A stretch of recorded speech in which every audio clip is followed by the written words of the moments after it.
அரசியல் தட நேயர் அனைவருக்கும் வணக்கம். நான் உங்கள் முரளி. ஸ்ரீரங்கம் எம்எல்ஏ குவாரியில அப்படி என்னதே நடந்துச்சுங்க? செய்தி சேகரிக்க சென்ற செய்திகளை அடிக்க வேண்டிய அவசியம் என்ன? உண்மையில அங்க என்ன மர்மம் நடக்குது? எல்லாம் இந்த காணொலியில முழுமையா பார்ப்போம். கரூர் மாவட்டம் கிருஷ்ணராயபுரம் வட்டம் வடக்கு சிவாலயம் என்ற கிராமத்துல யாருக்கு? ஸ்ரீரங்கம் எம்எல்ஏக்கு சொந்தமான குவாரி செயல்படுது. இந்த குவாரி கிட்டத்தட்ட 2014 தொடர்ச்சியாக நடைபெறுது. அந்த குவாரியில் 2019 உரிமம் கட்டாயிருச்சு.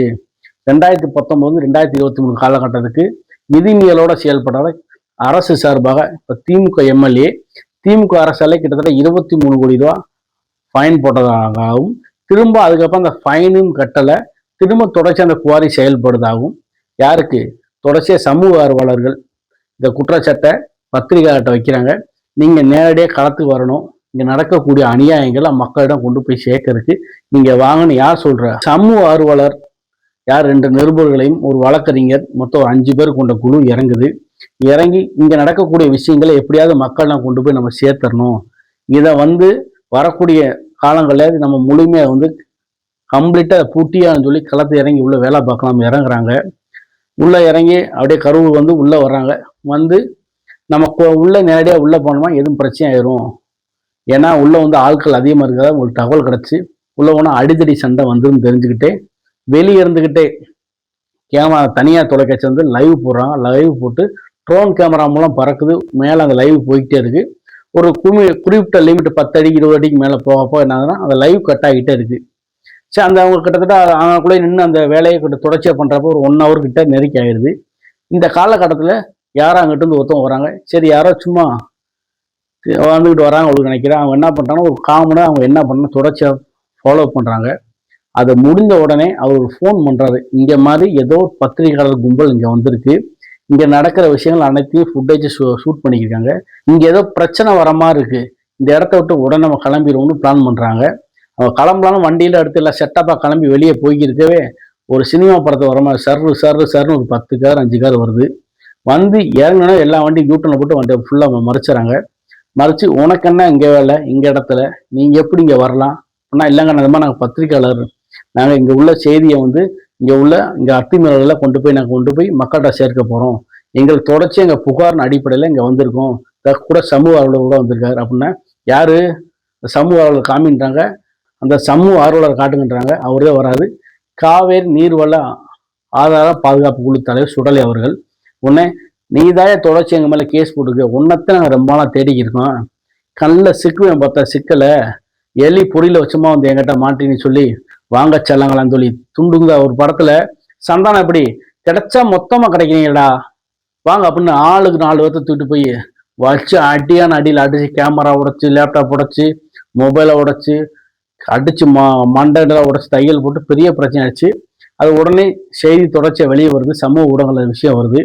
உடனே எம்எல்ஏ இதுக்கு மறுப்பு தெரிவிக்கிறாங்க. அந்த இடத்துல எம்எல்ஏ தான் அடிச்சாங்கன்னு செய்தியாளர் சொல்றாங்க.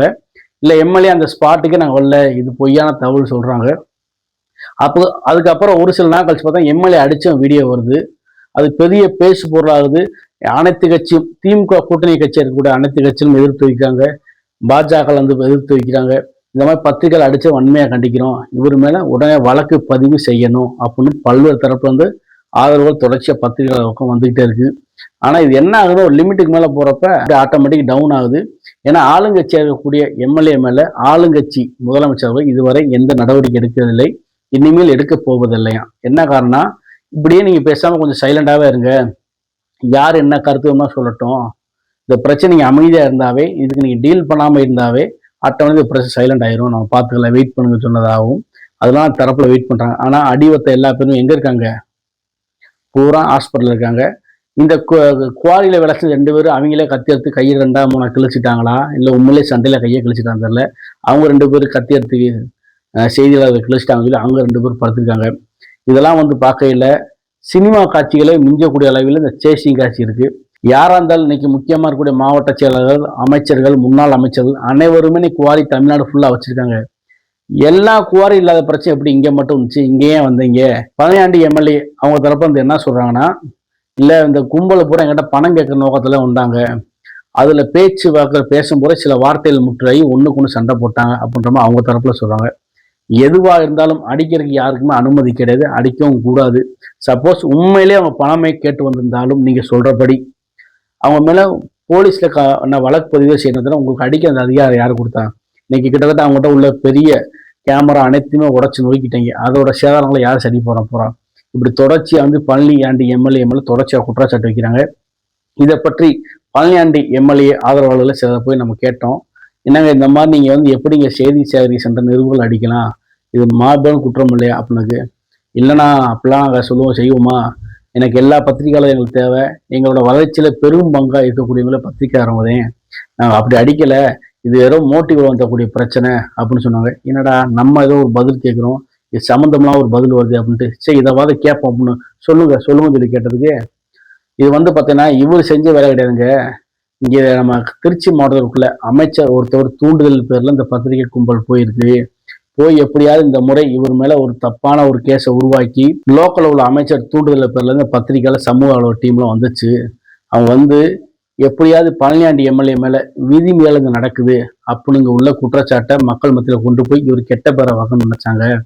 அதுல வந்த பிரச்சனையா கூட இருக்கலாம். அங்க என்ன நடந்துச்சுன்னு எங்களுக்கு தெரியல. ஆனா நாங்களே இதுக்கப்புறம் செய்தி வாயிலாத்தான் தெரிஞ்சுக்கிட்டோம். அங்க ஏதோ பிரச்சனையாச்சு, அடிச்சுக்கிட்டாங்க, ஒருத்தவங்க கத்தியில கிழிச்சுக்கிட்டாங்க அப்படின்ற மாதிரி சொல்றாங்க. ஆனா உண்மையில அங்க என்ன நடந்துச்சுன்னு எங்களுக்கு தெரியல. ஆனா இதற்கெல்லாம் காரணம் அந்த முரட்டு மீசக்காரர் தாங்க. அவர் தூண்டிட்ட வேலைதான். எப்படியாவது வரக்கூடிய சட்டமன்ற தேர்தலில் பழனியாண்டிக்கு அவருக்கு சீட்டு கிடைக்கணும் முன்புறம் வேலையை ஸ்டார்ட் பண்ணிட்டாங்க. அதுல ஒரு பகுதியாக நடந்திருக்கு. உதாரணத்துக்கு சொல்றோம், KN நேரோட முழு ஆதரவாளர்தான் எங்க அண்ணன் இந்த பழனியாண்டி இருந்தாரு. ஆனா ஒரு காலகட்டத்துல KN நேருவோட வளர்ச்சியை பார்த்து ரொம்ப இதாயிட்டாரு. அதனால அந்த இடத்த நாங்கள் புரிஞ்சு வந்துட்டோம். ஆனா இன்னைக்கு எப்படியாவது வரக்கூடிய அரசியல்ல இந்த 26 சட்டமன்ற தேர்தலை எனக்கு எங்க பழனியாண்டி அவர்களுக்கு சீட்டு கொடுக்கணும் அவர் வேலையை ஸ்டார்ட் பண்ணிட்டாரு. அதுல ஒரு பகுதியாக இப்படி தொடர்ச்சி நடக்குது. பல்வேறு பிரச்சனை கொடுத்துக்கிட்டே இருக்காங்க. எல்லாத்தையும் நாங்கள் மீறி தான் போய்க்கிருக்கோம்.